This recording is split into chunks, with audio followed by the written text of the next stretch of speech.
Le mercredi 24 juin 2020, un conseil des ministres s'est tenu de 10h00 à 14h30, au palais de la présidence de la République à Abidjan, sous la présidence de son Excellence Monsieur Alassane Ouattara, président de la République, chef de l'État. Au titre du ministère de la Justice et des Droits de l'Homme. Le Conseil a adopté 4.04 projets de loi dont 2.02 projets de loi organique. Un projet de loi organique déterminant les attributions, la composition, l'organisation et le fonctionnement de la Cour de cassation. Un projet de loi organique déterminant les attributions, la composition, l'organisation et le fonctionnement du Conseil d'État. La révision constitutionnelle, opérée par la loi N-2020-348 du 19 mars 2020 modifiant la loi N-2016-886 du 8 novembre 2016 portant Constitution de la République de Côte d'Ivoire, a modifié l'organisation judiciaire en consacrant la Cour de cassation et le Conseil d'État comme des institutions de la République. Ainsi, les projets de loi organique susmentionnés interviennent en application des dispositions de l'article 151 de la Constitution, en vue de doter ces nouvelles institutions des textes appelés à les régir. Un projet de loi déterminant la composition, les attributions et le fonctionnement du tribunal des conflits. La loi organique N-2018-976 du 27 décembre 2018 déterminant la composition, l'organisation et le fonctionnement de la Cour suprême a fixé parmi les attributions de cette haute juridiction, les dispositions organisant les conflits de compétences entre les juridictions des ordres judiciaires et administratifs. En raison de la disparition de cette haute juridiction dans la nouvelle organisation institutionnelle judiciaire, l'option a donc été prise de créer une haute juridiction spécialement dédiée au règlement des conflits de compétences entre les 2.02 ordres de juridiction cités plus haut. Il s'agit d'une juridiction non permanente se réunissant lorsque survient un conflit de compétences. Le tribunal des conflits se compose de hauts magistrats tous issus de la Cour de cassation et du Conseil d'État. Le présent projet de loi en fixe le nombre à 8.08 titulaires et 4.04 suppléants répartis de manière égalitaire entre les 2.02 ordres de juridiction. Un projet de loi déterminant la composition et le fonctionnement du parquet général près la Cour de cassation et le Conseil d'État. La révision constitutionnelle susmentionnée a eu pour conséquence la disparition de la Cour suprême, qui était régie par une loi organique dont un titre était consacré au parquet général près la dite Cour. Ainsi, ce projet de loi, présenté conformément aux dispositions de l'article 101 de la Constitution, intervient pour déterminer la composition et le fonctionnement du parquet général devant exercer les fonctions du ministère public auprès de la Cour de cassation et du Conseil d'État. Projet de décret. 1. Au titre du ministère des Affaires étrangères, en liaison avec le ministère de l'Économie et des Finances, le ministère de l'Équipement et de l'Entretien routier et le ministère auprès du Premier ministre, chargé du budget et du portefeuille de l'État. Le Conseil a adopté un décret portant ratification de l'accord de Prasen de 020018/PRC 2020-0700 d'un montant de 8.106 de francs CFA, conclu le 24 avril 2020, entre la Banque ouest-africaine de développement, BAD, et la République de Côte d'Ivoire, en vue du financement partiel de la phase de consolidation du projet d'aménagement du boulevard de Marseille à Abidjan. Ce projet vise, non seulement, à renforcer les structures des chaussées existantes sous trafic afin de prévenir leur dégradation, mais également à améliorer le système d'assainissement et à intensifier le dispositif d'éclairage public. Il s'inscrit dans un projet plus large d'amélioration des conditions de circulation des usagers dans la ville d'Abidjan et particulièrement dans les communes de Marcory et de Trècheville. 2. Au titre du ministère des Affaires étrangères, en liaison avec le ministère des Transports, le ministère de l'Économie et des Finances et le ministère auprès du Premier ministre, chargé du budget et du portefeuille de l'État. Le Conseil a adopté un décret portant création d'une représentation permanente de la République de Côte d'Ivoire auprès du Conseil de l'Organisation de l'Aviation Civile Internationale à Montréal, au Canada.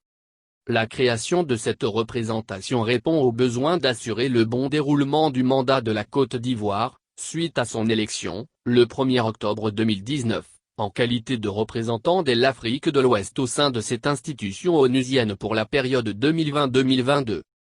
3. Au titre du ministère de l'Administration du Territoire et de la Décentralisation. Le Conseil a adopté 2 décrets. Le premier décret porte prorogation de la période de révision de la liste électorale. La période définie pour l'opération de révision de la liste électorale court du 10 au 24 juin 2020. À quelques heures du terme de cette échéance, la mobilisation des électeurs connaît une forte progression suite aux campagnes de sensibilisation conduites par la Commission électorale indépendante, les autorités préfectorales et les acteurs politiques. Par ailleurs, l'opération spéciale de délivrance des pièces administratives ayant atteint sa phase de croisière, de nombreux nouveaux majeurs disposeront dans les prochains jours, au-delà du 24 juin 2020, de leur certificat de nationalité pour se faire inscrire et figurer sur la liste électorale. Au regard de cette dynamique de mobilisation et pour permettre, au terme de l'opération de révision de la liste électorale, que le collège électoral du pays reflète proportionnellement sa démographie, le Conseil des ministres, sur proposition de la CEI, a décidé de proroger l'opération de révision de la liste électorale jusqu'au mardi 30 juin 2020. Le deuxième décret porte prorogation de la période transitoire de validité des cartes nationales d'identité, CNI.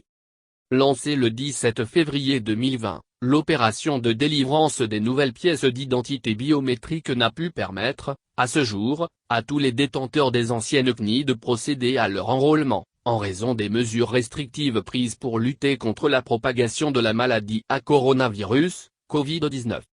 Par conséquent, le Conseil des ministres a décidé de proroger la période de validité des cartes nationales d'identité arrivant à expiration le 30 juin 2020. Au terme du décret N-2019-590 du 3 juillet 2019, jusqu'au 30 juin 2021, soit d'un délai supplémentaire de 12 mois.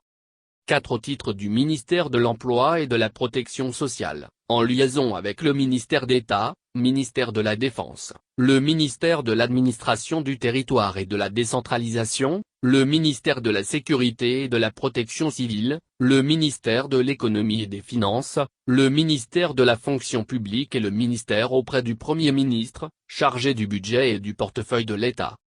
Le Conseil a adopté un décret portant création du régime de retraite complémentaire par capitalisation au profit des fonctionnaires et agents de l'État. Cette mesure s'inscrit dans le cadre de la réforme du système des pensions publiques et de la mise en œuvre de la Stratégie nationale de protection sociale, SNPS. Ce régime, dont la gestion est confiée à l'institution de prévoyance sociale Caisse générale de retraite des agents de l'État, en abrégé IPGRE, a pour objet le versement d'une allocation supplémentaire par capitalisation au profit des fonctionnaires et agents de l'État par la constitution de comptes individuels gérés selon les principes de la capitalisation collective. Les principales caractéristiques et les conditions de mise en œuvre de ce régime ont fait l'objet de discussions avec les partenaires sociaux, qui ont abouti le 7 juin 2019 à la signature, par toutes les parties prenantes, d'une déclaration portant consensus sur les questions relatives, notamment à l'adhésion, à la résiliation, au taux des cotisations, au mode de recouvrement des cotisations, ainsi qu'aux prestations fournies aux adhérents. 5. Au titre du ministère de la Construction, du Logement et de l'Urbanisme, en liaison avec le ministère de l'Agriculture et du Développement Rural, le ministère de l'Économie et des Finances, le ministère du Commerce et de l'Industrie et le ministère auprès du Premier ministre, chargé du budget et du portefeuille de l'État. Le Conseil a adopté un décret portant déclaration d'utilité publique de la parcelle d'une contenance de 64 hectares 86 ar 26 centiares, 64 à 86 à 26 k, formant l'îlot N°76 du lotissement dénommé zone industrielle, situé dans la commune de Bandoukou. Cette mesure s'inscrit dans le cadre de la politique de transformation de l'anacarde, à travers le projet de promotion de la compétitivité de la chaîne de valeur de l'anacarde, PCA, en Côte d'Ivoire. Elle participe, d'une manière générale, au renforcement des infrastructures structurantes et répond aux besoins de création de zones industrielles dans différentes régions, afin d'améliorer la compétitivité du secteur de la production sur tout le territoire national. Le PCA, qui envisage de créer des conditions favorables à l'installation d'entreprises de transformation de l'anacarde, a pour objectif, entre autres, d'accroître le taux de noix de cajou transformées et de favoriser l'autonomisation des jeunes et des femmes. 6. Au titre du ministère des Mines et de la Géologie, en liaison avec le ministère de l'Économie et des Finances, le ministère de l'Environnement et du Développement durable et le ministère auprès du Premier ministre, chargé du budget et du portefeuille de l'État. Le Conseil a adopté 2 décrets. Le premier décret porte attribution d'un permis de recherche minière valable pour l'or, à la société Capri-Metal Sarl dans les départements de Daloa, d'Issia et de Zoukoube. Ce permis est délivré pour une période de 4 ans. Le deuxième décret porte attribution d'un permis d'exploitation minière valable pour la colombo-tantalite, à la Société pour le développement minier de la Côte d'Ivoire, Sodomy, dans le département d'Issia. Ce permis d'exploitation minière, qui découle du permis de recherche minière N°606, PR 606, attribué à la Sodomy, a une durée de validité de 7 ans.